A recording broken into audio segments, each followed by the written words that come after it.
Ahoy! Ngayong araw nga guys ay maglilinis tayo ng Super Kalan.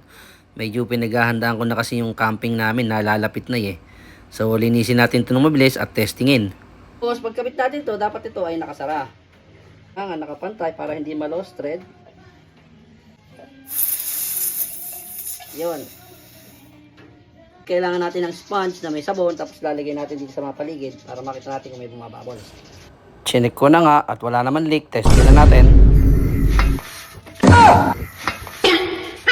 Alakas yung apoy, tsaka mapula.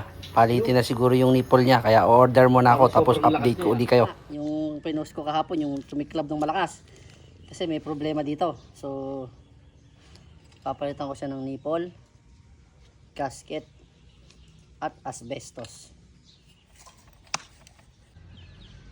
So, palitan natin tong asbestos, nipple, gasket, palitan natin. Yun, okay. Yun. Ito nga palang bilog na to. Ito yung purpose niya. Dito mo siya papalusutin. Saka mo siya unti-untihin kasi siguro yun. Okay na.